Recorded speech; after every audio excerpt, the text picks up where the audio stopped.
best brand win with Scott Robertson's Music Biz Marketing Strategies. Now, here's your host, Scott Robertson.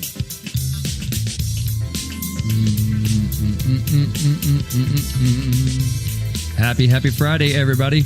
You are super smart because you are tuned to May the Best Brand Win on Intertalk Radio, the undisputed leader in music biz talk.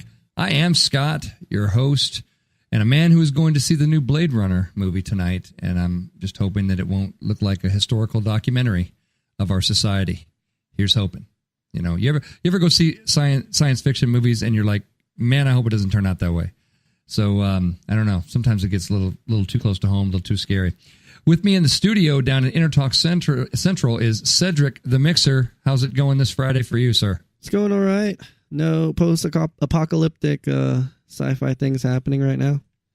You going to see the new Blade Runner? What do you think? Is that I don't know. Before your time? I haven't seen the original one? I did not. Oh. So, I mean, there's a lot of movies that I haven't caught up with recently. You got to see the first one. I think you got to see the first one first. I've been hearing. Then you'll know. But like, which cut should I be watching? The final cut, the director's cut? Yeah, that director's cut was pretty good. It's right. Longer. It's super long, but it's good. It's really, really good. Blade Runner is one of those seminal movies, right? It's one of those movies that was so good that it's like the first Star Wars. It's just like it marks sort of a moment in time of what was possible in terms of effects, in terms of story. And it scared the living crap out of people, just showing this vision of our future, back then. And then when you watch that Blade Runner today and you see a lot of the things that, have come true from some of the Blade Runner stuff, it's truly frightening. But so I'm kind of hoping that this one is, stays in the fiction realm. But we'll see what they did with, Blade Runner 2049. I'm going to see that tonight. So. Yay, team. That's what I'm talking about. Well, you people out in Radioland are tuned to episode 68 of The Big Show, and I like to call it Confusing Communications. It's a bit of a grab bag episode. Marketing communications it's never been easy, but, today there are some new curveballs that really come at us daily. And in this episode of the show, which won 3 Tonys, by the way, you can congratulate us. Thank you very much. We're going to talk about the confusion, that's out there and how it can really screw things up for you. There's something in it for everybody this episode. We're going to talk about the recent FTC guidance for influencer marketing that just came out this week. We're going to talk about sort of outside foreign interference into some of our largest social networks and some news that's coming out around that's kind of chilling. And we're going to talk about hyper-political communications too. Boycotts and praise that kind of come from a political place. And somehow we're going to make sense of all this big old mess of stuff in what I'm going to call 60 minutes or less. So then, of course, we'll also hit who's winning and losing this week in marketing communications, as we always do. So I'm glad you're along for the ride. We're going to dig right into it. The FTC, your friend and theirs, basically, what is the FTC? The Federal Trade Commission. Their slogan is protecting America's consumers. I tend to look at it like this. When enough people complain about something, the government needs a bucket in which to dump all the complaints. And then they need some people, in the complaint bucket department to fix it so that the complaints stop and government doesn't have to deal with any more complaints from consumers, most of whom probably reside in Florida and are 100. But the FTC's, it creates these guidelines. So here's the thing about marketing. FTC comes in to regulate marketing ever so often. You can't advertise cigarettes. Okay, public opinion, no cigarettes there. Can't advertise cigarettes. Yet you can advertise, and some of the biggest advertisers out there are alcoholic beverages. You can't, you can't do things that are too sexually charged. Oh, unless it's on channels that people pay for, and then that's cool and that's fine.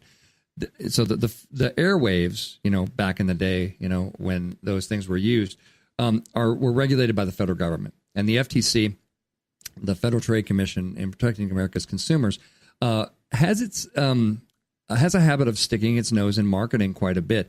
Now, what I always say, and what you've heard me say several times on the show, is when the FTC is coming for you, chances are you've been screwing things up for a good long time. And people have gotten taken, they've gotten scammed, all kinds of things. And a bunch of people in Florida have complained to the FTC up in Virginia, about whatever it is that they got scammed by and whatever, and however else they got taken and that sort of things. And then the FTC issues some guidance and everybody feels like they're safe and the world rotates. So the FTC has recently cracked down on social media influencers. I did an entire episode on influencer marketing, and I told y'all that this was coming. And it's here. The Federal Trade Commission has recently settled charges against individual social media influencers for the first time on this week. They set a new precedent. Influencers need to unambiguously disclose their connections to brands and companies they are promoting. Thursday's settlement specifically requires two YouTubers, Trevor T. Martin and Thomas the Syndicate Castle, which those are stupid nicknames, I guess, to clearly disclose relationships with brands they promote in the future. And along with the settlement, the FTC revealed Thursday that it sent warning letters, and warning letters precede the "we're getting ready to fine you into the Stone Age" type of thing.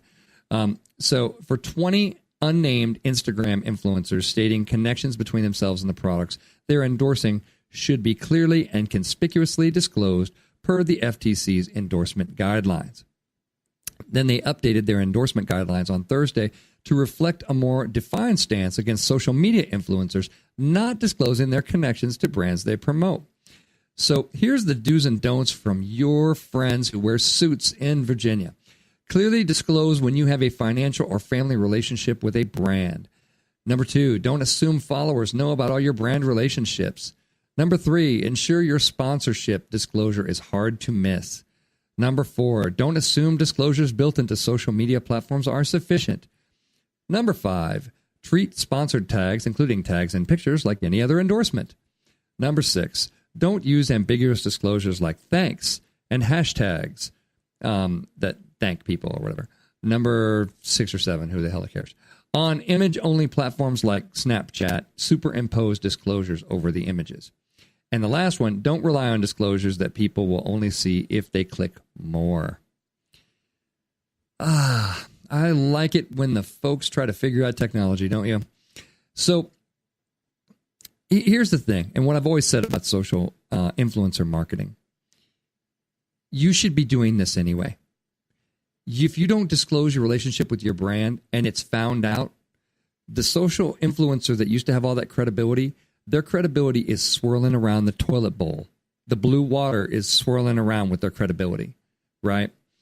And, your credibility, the thing that you build every day with your marketing communications, it is swirling around the toilet bowl with it, right? Very, very important. It's important to know that. The government should never have had to get involved here. And I'm sure they didn't want to. I'm certain. The government doesn't like to work. So I'm certain that they did not want to get involved here. But they probably got pressured into it by a bunch of people kind of telling on other people. And a bunch of, remember I mentioned the complaint bucket? Guess what? That's where it came in. So, shame on you, marketing. Shame on you, influencer marketers, for allowing your, unethical, irresponsible business practices to bring the long arm of Virginia and Maryland all the way into cyberspace. Can you imagine how many classes that those people had to take in what the hell is Instagram before they could issue those guidance? I mean, can you envision what that looks like? A bunch of people in an office building with bad fluorescent lighting in Maryland and Virginia learning how to do Instagram so that they can drop the regs on a bunch of people, who know how to do it. Shame on you. Shame on you. And you make it tough for everybody. You make it because you didn't do the right thing, quite honestly, you made it so hard for anybody to do anything. You make things confusing. And you people out there, that you PR firms that say that grab influencers out and say, oh, she'll talk about our new lipstick and our new purses and la la la. Nobody cares. Oh, and she's got 1 million followers and let's pay her $5,000 per like and this kind of things. Shame on you. And how irresponsible of you to do that with your brands you represent. If it gets found out, if your audience finds out that you're buying it, and that this stuff isn't real, it could be a death swing for you. Don't do stupid stuff. This is common sense. At least what I thought used to be common sense. It's insane to me. I got to say, it's very confusing. And that's why I put it in my confusing show here. Let's move on.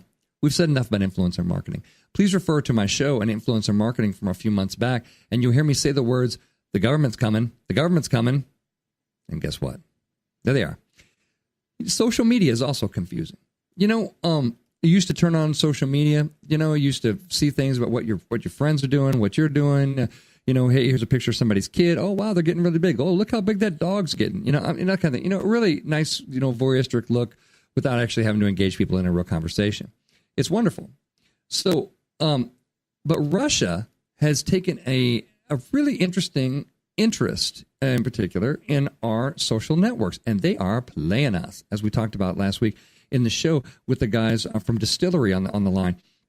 We talked about, but man, if you're following this show in Silicon Valley's big players, Facebook, Google, and Twitter, have really found themselves in the middle of an investigation of how, Russia posted a bunch of ads that fired people up on both sides for the 2016 presidential election, how they did it most recently with the NFL and the national anthem protests. And as you're kind of looking at this, you're saying, first of all, are we that easily played as a society, as a group of Americans? Are we that easily played? And the answer will scare you is yes. We are being played by the Ruskies on this. Straight up. They are involved and posting ads and stuff. And, and I'm not saying we, like necessarily you and me, because, I post things when my band's playing and stuff like that. I don't know. And I don't even look at Facebook ads, but most marketers won't look at advertising, to be honest. So, but apparently it really, really works, and it can sway people. And of course, all these companies have had to, devote a ton of resources to this. They have to testify in front of Congress. They've, are going to go, have to go to congressional intelligence, sub hearings on November 1st. And that should be hysterical, by the way. Talk about the kids getting ready to school the grown-ups on how the world actually works. You should tune into that just so you can see a bunch of dudes that probably don't know how a computer works talk to some of the most brilliant minds that know how to run. You're going to have the head people from Google, Facebook, and Twitter in one room with a bunch of people that probably can't locate the on power switch on a computer. That's going to be hysterical, I got to say. But, once again, like we talked about with the FTC, we got a situation where, all these companies are going to disclose this information about how they allowed these. Really, it's the advertising is what's under scrutiny. There was a piece in the Recode article about it that I found kind of interesting. I was looking for it now, but it basically talked about how could this happen. Here it is. So Facebook sells virtually all of its advertising with self-serve software programs, which means anybody with a couple bucks can get in there and buy a targeted Facebook ad without any help or oversight from a company employee. This is what will change. The government does not like the fact that there is no oversight to this. So their wonderfully simplistic business model, where you ever try to call Facebook and get somebody to help you? There ain't nobody that can help you. You can't get anybody to help you. There isn't anybody there that can help you. It's all like, in the virtual world. And that means that nobody's overseeing what ads are being placed. And remember that organization we talked about earlier? It has a F and a T and a C right in front of it. Well, they don't like crap like that. And what you're going to see next is you're going to see regulations dropped on these three in particular, and probably everybody that sells advertising on the internet that must conform to does the same thing that our television stations do. If a Russian, they trace funds and they find out who people are, and they don't do business with people that they don't know. And so you're going to see big changes coming in, especially who can buy ads on Facebook. And then you're going to see the Ruskies trying to do something else and trying to do probably PR their way in there and stuff. But I find that stuff kind of fascinating. I really, really do. I think, and it's really, but it is really confusing. That's two things that are confusing. The third thing I want to talk about is I want to talk about some of the hyper-political communications and how confusing that stuff can get.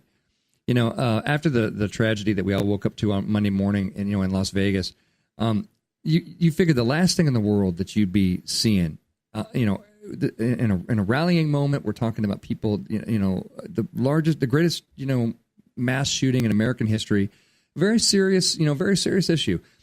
And hyper political organizations are using it as a way to kind of fuel their communications. I saw several things on there that said, oh, the shooter was a guy who was an anti-Trump, liberal person, who did this for political reasons and this kind of thing. It's like none of that stuff is true. None of that stuff is true. It's like I don't even know. I don't know what people are thinking putting that stuff out there. There needs to be ethics in communications. I talk about that a lot, but it's really missing. It's really missing, and that's just the worst form I've ever seen in my life. The last thing I want to talk about is the NFL. The NFL is losing sponsors and viewers, due to its protests, and so it's got to figure out, what is its role. It speaks out about breast cancer. Everybody wears the pink accents to their outfits and speak out about breast cancer. They speak out about, they talk about exercise for kids and play 60 and all this kind of things. And they want to be this kind of organization that has a thought leadership, position and social issues. And of course, they've really lost their butt on this whole, protesting America, idea for the national anthem. And you've heard my thoughts on that. But here's the most interesting thing at all for all you marketers out there. It has not really hurt them as much in the viewer and sponsor area as you might think, because people like football. It's confusing times out there, people, and that's why you're tuned to May the Best Brand Win on Intertalk Radio, the undisputed leader in music biz talk. Come on back. We've got a whole batch of who's winning and who's losing out there. We'll see you in a few.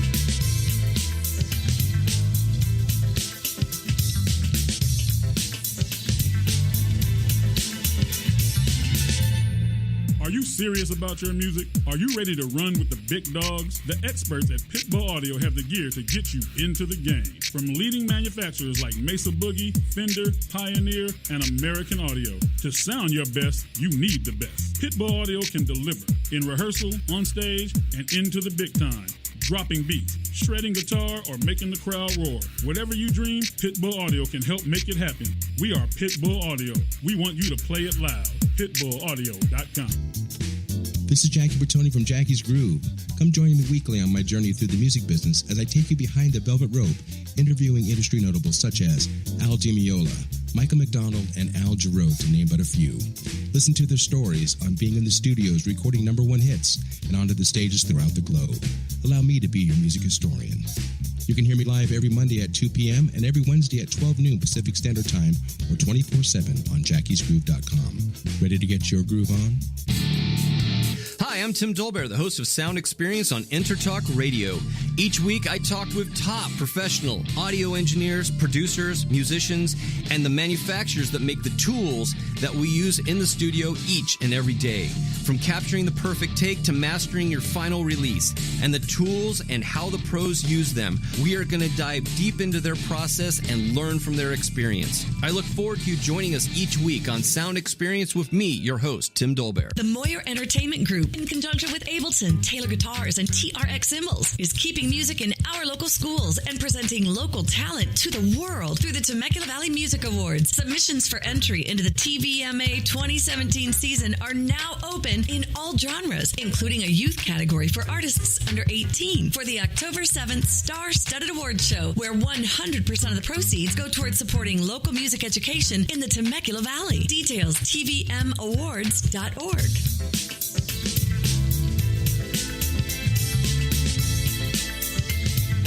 May the best brand win with Scott Robertson's Music Biz Marketing Strategies. Now, here's your host, Scott Robertson.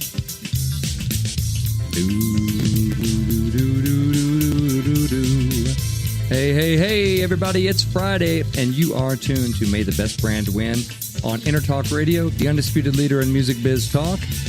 I am Scott. Today we're talking about all the confusing stuff that's out there in the world of communications.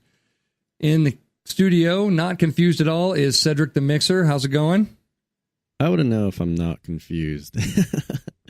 You're like, how would I know? Yeah. How? Now that statement itself is confusing. Jeez. Anything can be confusing. It can be confusing out there. It's a wild and crazy world of communications. Shall we dig into who's winning and losing, sir? Oh, let's do it. All right. So my first one in winning today is, well, I don't know. I guess we're all losing for this. AOL Instant Messenger is shutting down after 20 years. The very first sort of instant message, I guess you'd call it app, program, I don't know, floppy disk, pioneering chat app that dominated North America at the turn of this century is pulling the plug. On December 15th, AOL Instant Messenger will shut down after running since 1997. So AOL's given up the fight with no planned replacement. There you have it. We're just throwing it out there. I guess I haven't used AOL Instant Messenger for a long time, but it's sad to see it going away. Probably one dude in Arkansas going, so I can't get on AIM anymore? What's going on? And they're like, get off that dial-in line. Our fax machine's ringing on the other line. Sorry. Anyway, we're going to put that in. Well, we're all losing a little something, a little piece of our, youth, I guess. Facebook is losing a number of ways this week, but in particular because they have been accused of inflating their reach among young adults. And they're, of course, grappling with the fake news issue and the Russian ad issue. The company's also increasingly facing charges from ad groups saying that it's claiming more young adults use than the Census Bureau say exist. When you claim your audience size is larger than the census says there are that many people, you have a mathematical problem, a significant mathematical problem. And even marketers who generally suck at math will be able to tell the difference. So the Video Advertising Bureau, a trade group for cable and broadcast networks on their site, has a follow-up study saying the internet giant is overcounting non-existent 18 to 24-year-olds in all 50 states. And if you've ever had dinner with an 18 to 24-year-old, you realize that they're almost always non-existent at the table because they're watching their mobile device. I'm just saying. Probably on Facebook, to be honest. No, probably not on Facebook. Where are they? Where are they? You guys know. Come on. They're on Instagram. They're on other things. Snapchat, WhatsApp, things like that. So the company's claimed reach exceeds census estimates by a third in the 18 to 24 demographic and 80% among 25 to 34-year-olds. So a year ago, the company conceded that over a period of 2 years, it has miscalculated and overstated the typical time users were spending with its videos. When asked about this, here's your PR answer of the week. Adam Iserilis, who explicated the company's cryptic rejoinder to Weiser, said its estimated reach numbers, quote, are based on a number of factors and do not necessarily correspond to census data, itself an estimate. When in doubt, Facebook, call the government's census data into question. What if they were wrong? What if we're not? What if we're not overstating it? What if our data is right? If that turns out to be true, well, that actually could be true. So that's just scary. We're going to put them at losing, though. Facebook's got a lot of losing going on. But they're not losing as big as the Carolina Panthers quarterback, Cam Newton, this week, who laughed and made light of a female reporter who asked about one of his teammates. He said they were asking about kind of bump and run coverage and things like that, And he said it was funny to hear a female ask the question, which is inappropriate and just stupid beyond words. Then he issued a, what did he do next, folks?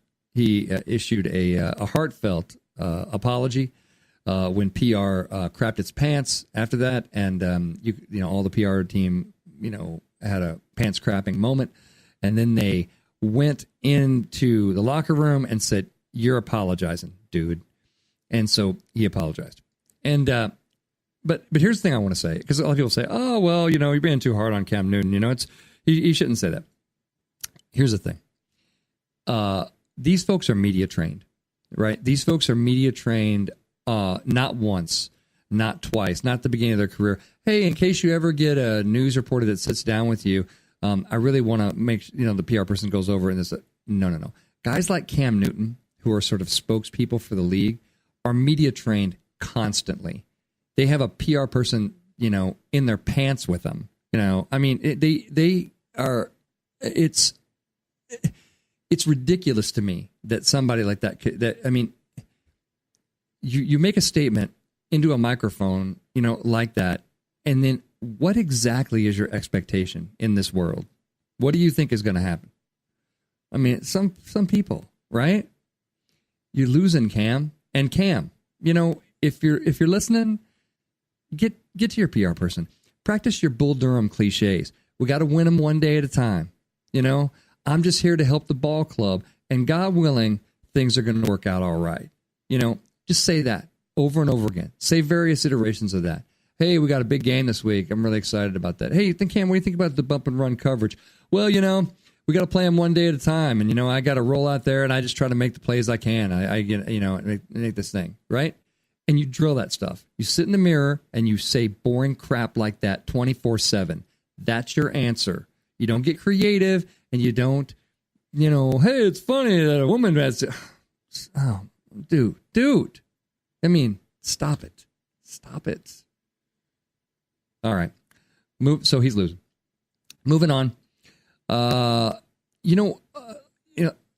mentioned the mass shooting this week in Las Vegas, but really, the ads that Las Vegas Convention Visitors Bureau have responded with this week have been so good. They deserve a shout out. One of the ads is, check out these two lines of copy, a white copy on a black background. We've been there for you during the good times. Thank you for being there for us now. Las Vegas. Hashtag Vegas Strong. Nice, right? Makes, it unifying feeling. Powerful. That's what, when you do marketing right and you have a strong message, you get that goosebump feeling, that emotional transference feeling when, and sometimes I bring out things on the show that kind of give me that feeling, right? There are still things in this world of marketing that can give you that kind of feeling. And even in the face of this, horrific tragedy, kudos to Las Vegas Convention and Visitors Bureau, who obviously have a lot on their plate this week. And they were able to, really put out a nice thank you ad and a nice unification ad. And the TV spots that they've done with United or with Andre Agassi as the voiceover, talking about strength is our promise for tomorrow and those kind of things. And talking about, the copy and the messaging is so strong and so good, on that stuff. I urge you to check it out. Check out all the Vegas Strong stuff that they're doing. That's the way you do marketing, folks. That's the way you do marketing. It's not self-serving. It's not selling anything. It's got a message and it's got a fist. It's great. Absolutely great stuff. Winning, for sure. Who else is winning is Wendy's on social media is winning. I mention Wendy's all the time. Their social media is among the best feeds that I've ever seen on social media. It has such bite, such wit. It's so strong. It's so smart. It's so good. You need to just follow Wendy's, even if you don't eat at Wendy's. You should follow Wendy's social media, especially their Twitter feed. So what happened was, I can't even do it justice. They got into an epic rap battle on Twitter between Wendy's and Wingstop, and the rap battle is hilarious. You want to talk about, people ask me what you should post on social media. Having a sense of humor and a strong, bit of wit doesn't hurt you in this case. You should definitely see, you just have to see the rap battle between these two. Go to the story on BuzzFeed that's Wendy's and Wingstop got into an epic rap battle on Twitter, and I can't even do it justice of how good their back and forth was for so long. And it makes you want to follow both of them. It makes you want to eat at both of them. It's so good. And then it's friendly, but it's hysterical. So that's what you should do on social media. Look for ways to be interesting, and people share things that are interesting. If you just say, we got a new hamburger, we got a new chicken sandwich, yeah, it's great. Here's our new promotion, 10% off. You like us on Facebook. It's like, give people a reason to like you on Facebook. You don't have a bunch of uninteresting crap and then ask people to like you on Facebook. There's nothing to like there. Be good at this. Be good at it. There are people who are good. Be good. It's important. And if you want to know how to be good, find Wendy's. Go to Wendy's. They'll show you how to do it. So SoftBank is going to invest up to $10 billion in Uber, and it will be the largest ever purchase of existing stock in a Silicon Valley startup.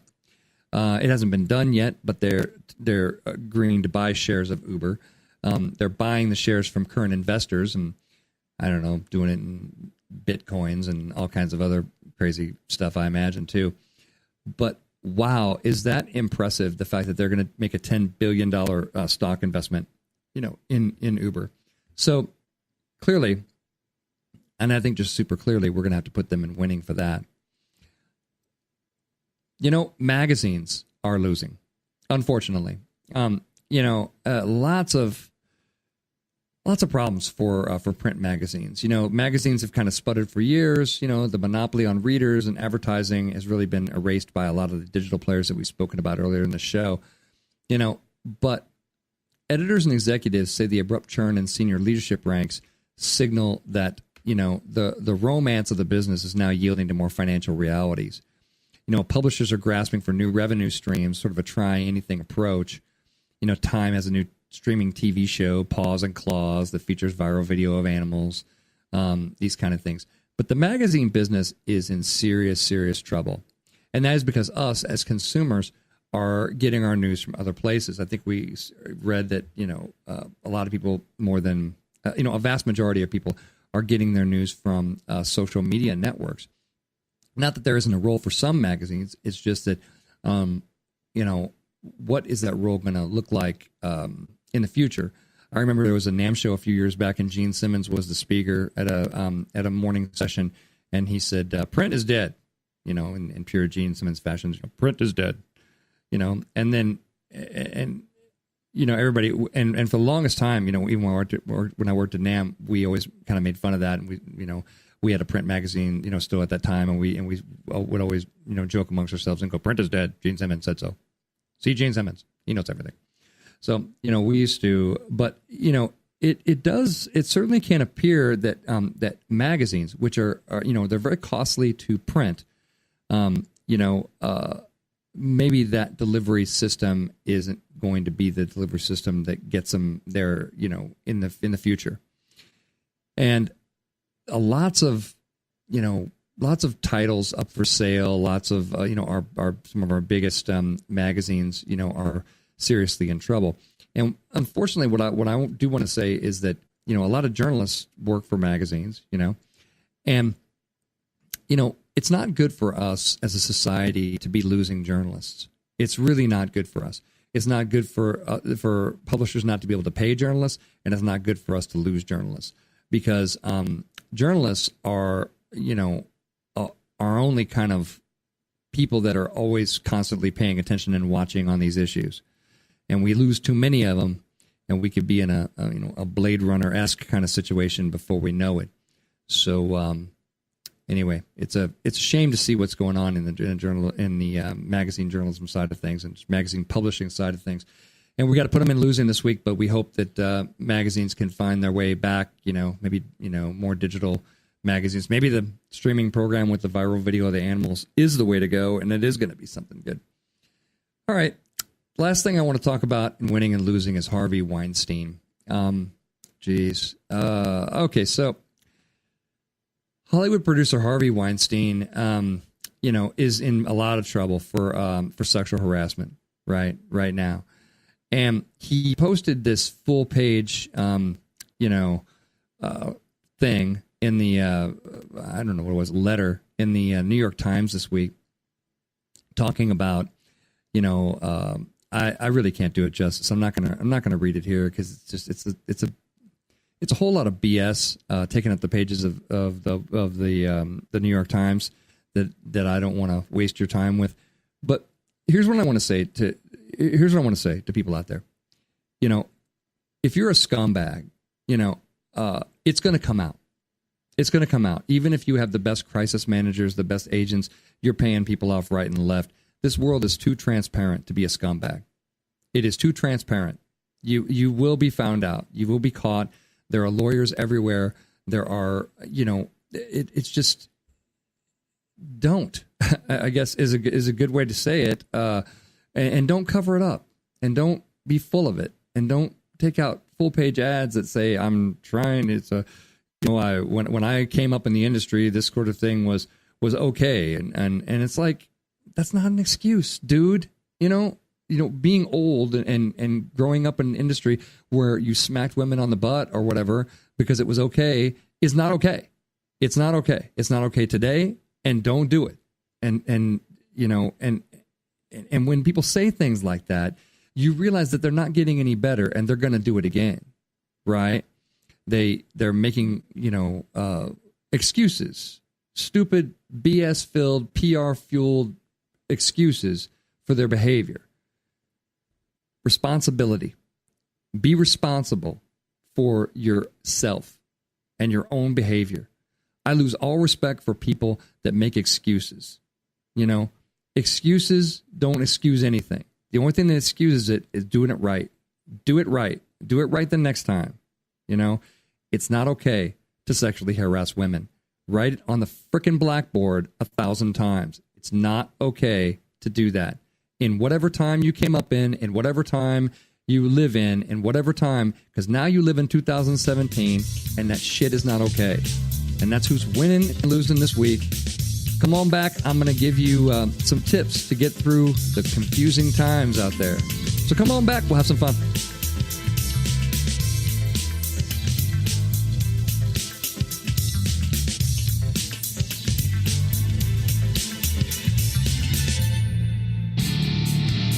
I'm Tim Dolbear, the host of Sound Experience on Intertalk Radio.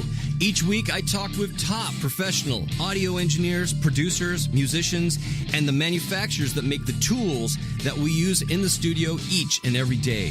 From capturing the perfect take to mastering your final release, and the tools and how the pros use them, we are going to dive deep into their process and learn from their experience. I look forward to you joining us each week on Sound Experience with me, your host, Tim Dolbear. Are you serious about your music? Are you ready to run with the big dogs? The experts at Pitbull Audio have the gear to get you into the game. From leading manufacturers like Mesa Boogie, Fender, Pioneer, and American Audio. To sound your best, you need the best. Pitbull Audio can deliver in rehearsal, on stage, and into the big time. Dropping beats, shredding guitar, or making the crowd roar. Whatever you dream, Pitbull Audio can help make it happen. We are Pitbull Audio. We want you to play it loud. PitbullAudio.com. Make this your vinyl night. I'm John J.R. Robinson, and every week, music creation comes alive through stories, experiences, and sounds when vinyl records filled our hearts and minds. My friends and I share our tips and techniques used in creation of iconic tracks for recording artists such as Michael Jackson, Eric Clapton, Quincy Jones, and Steve Winwood, to name a few.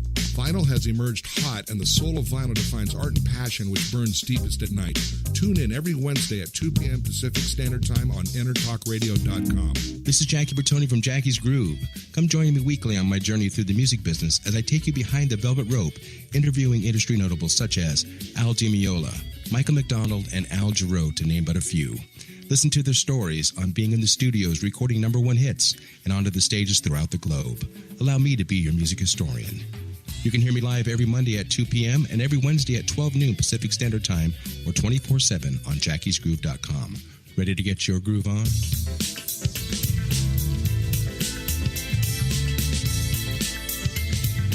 May the best brand win with Scott Robertson's Music Biz Marketing Strategies. Now, here's your host, Scott Robertson.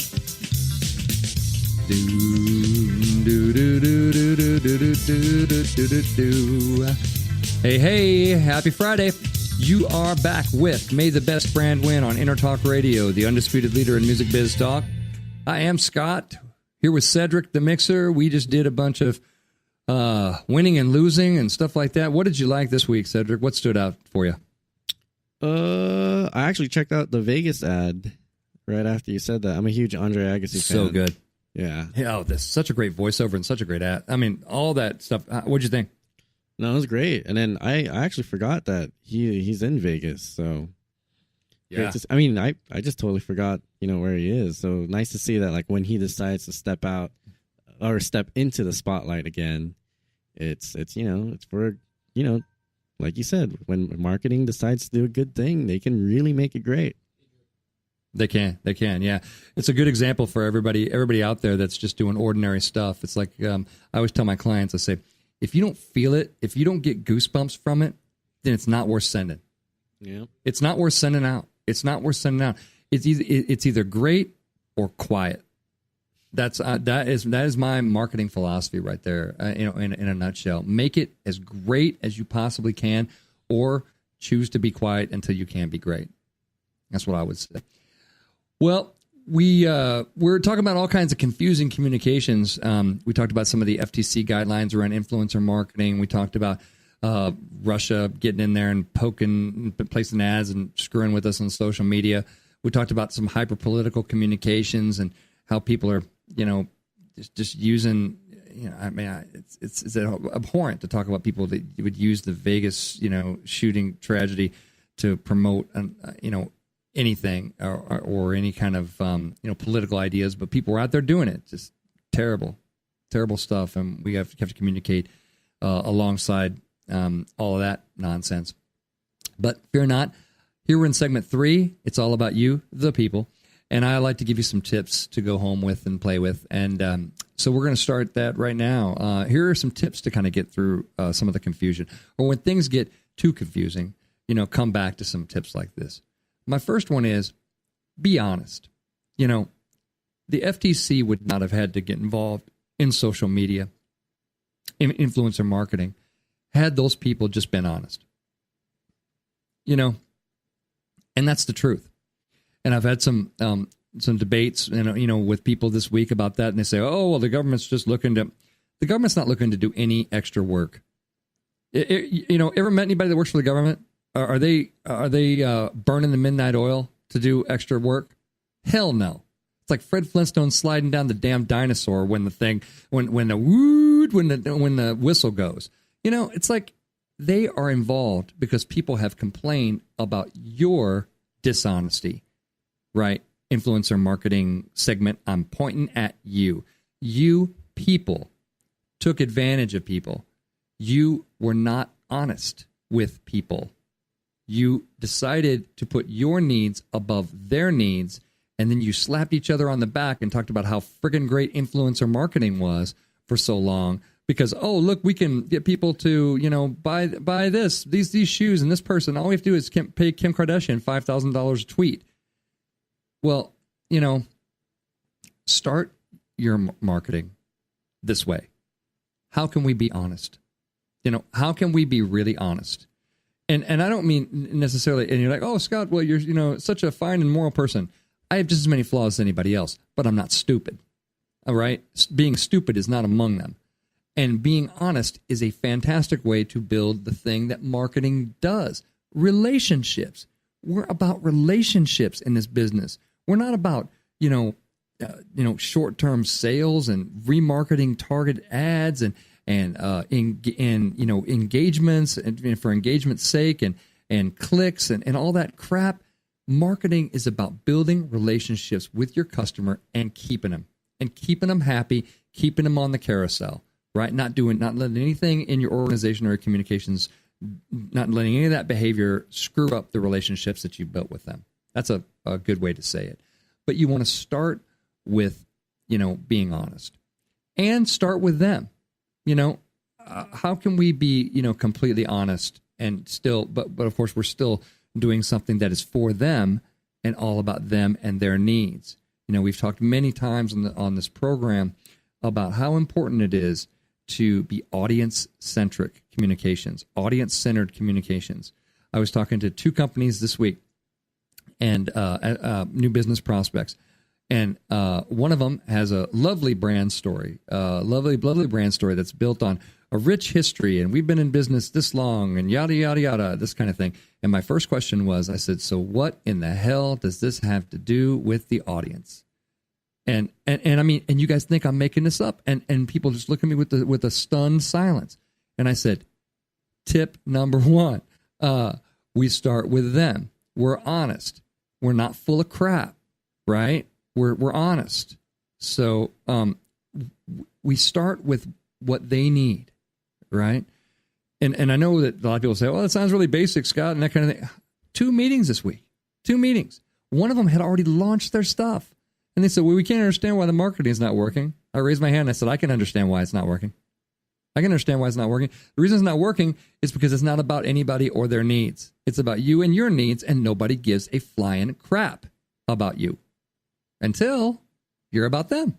And then they care about you. That's how it works. That's how psychology works. So really important to know that. And again, tip number 1, be honest. Influencer marketing people, do better.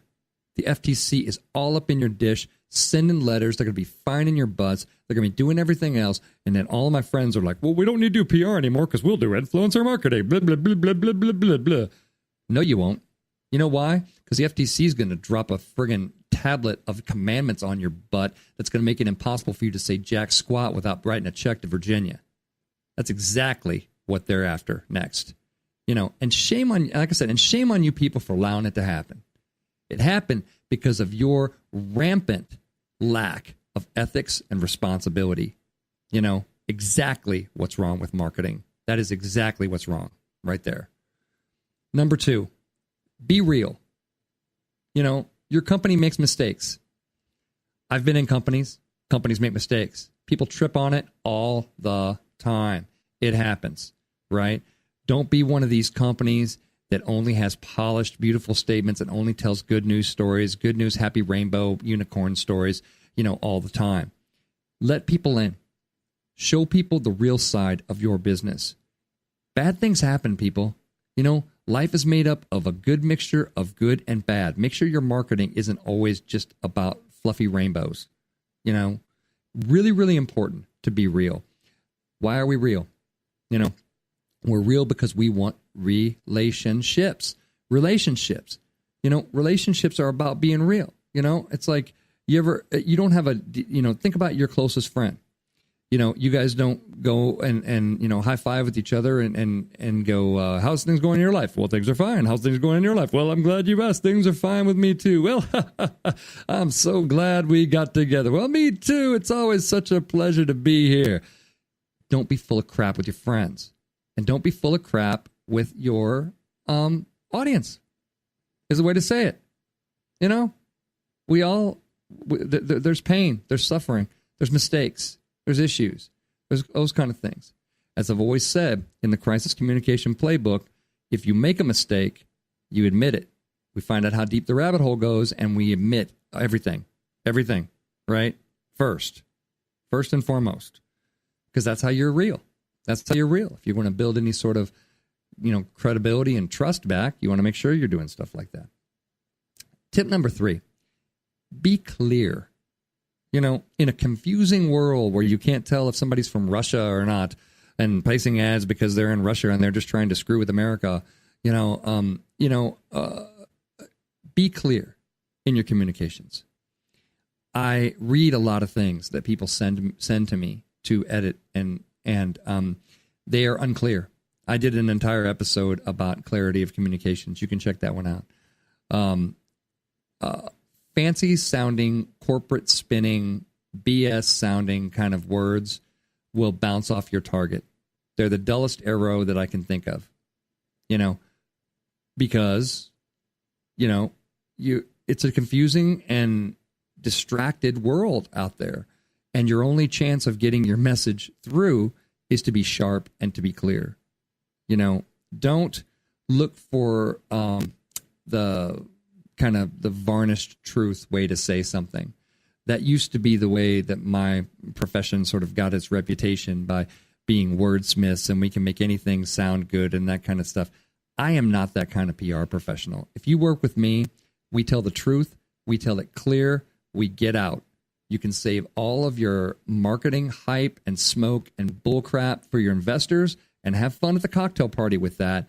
But when we're doing this bit of communications, we are going to rock out a clear message that makes people feel something and makes people understand what it is we're trying to say, because we're taking up some of their valuable bandwidth to do it. So I find that that's just sort of, appropriate.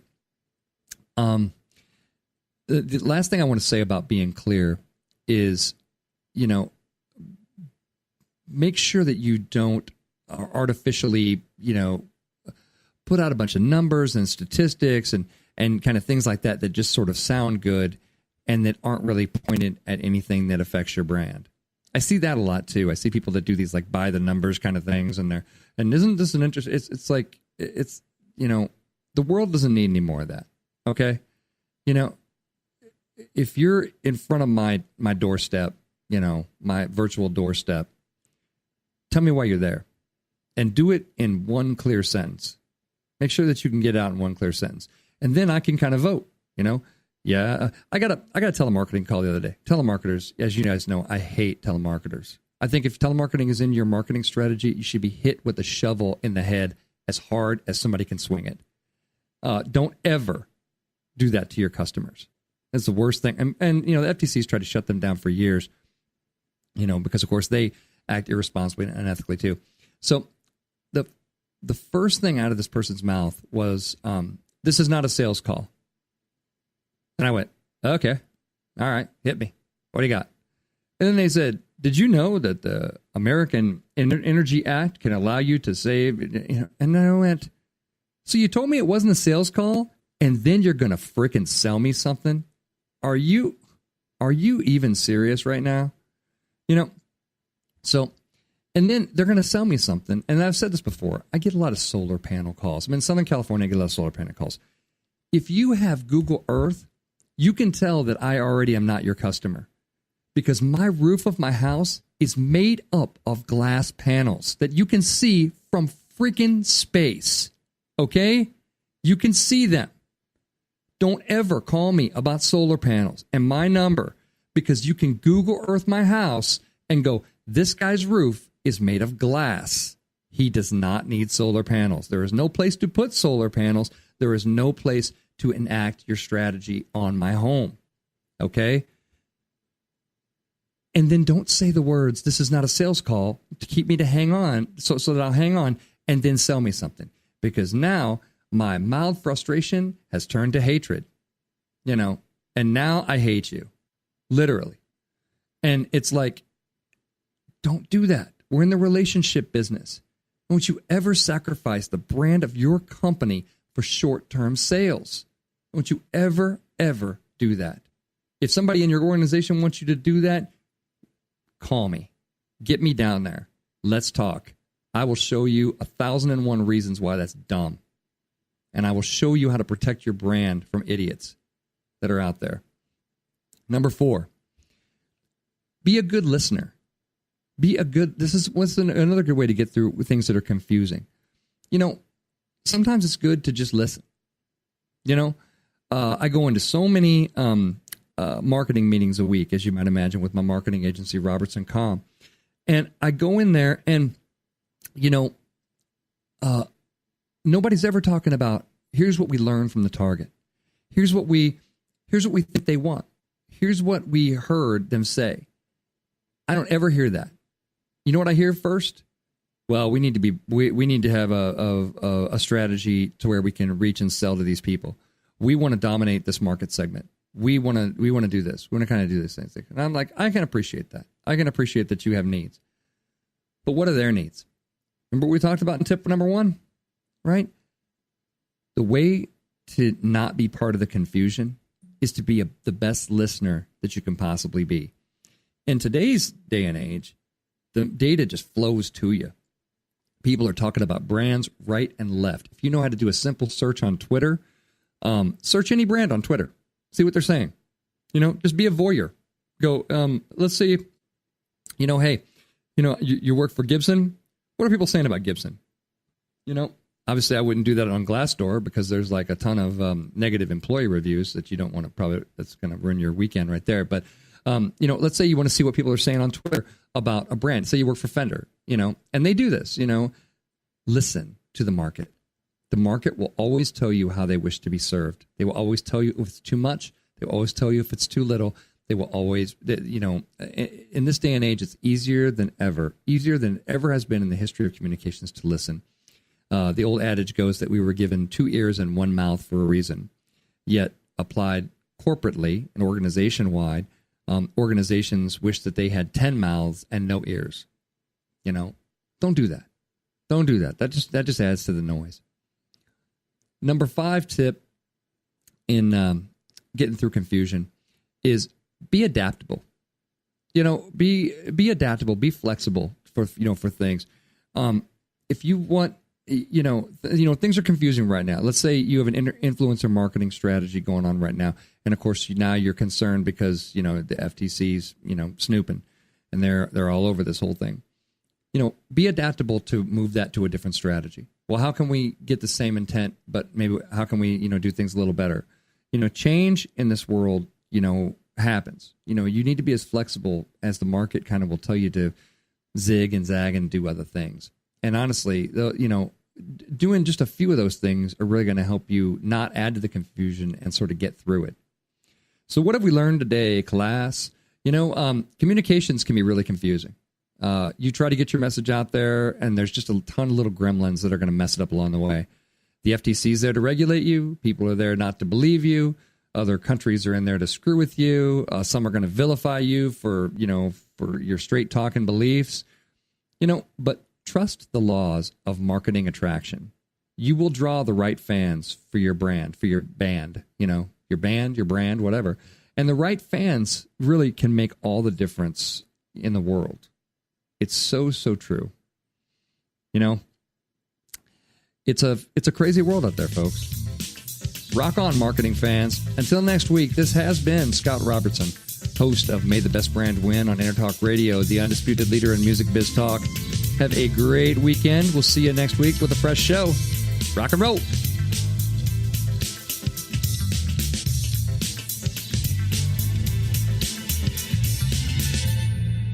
You know what's all around you every waking moment of your life? Marketing. You're choking on it. I'm Scott Robertson, and when it comes to strategic PR, branding, and marketing, I've seen it all. And actually, I'm still seeing it because bad marketing never sleeps. Join me each week on May the Best Brand Win, right here on Intertalk Radio, and learn how to make the marketing for your brand unforgettable. Hi, this is Tim Dolbear from Eclectica Studios. I'm a full-time mixing and recording engineer. I work with Grammy winners, labels, and indie artists, using state-of-the-art digital mixing and restoration tools and the very best in analog gear.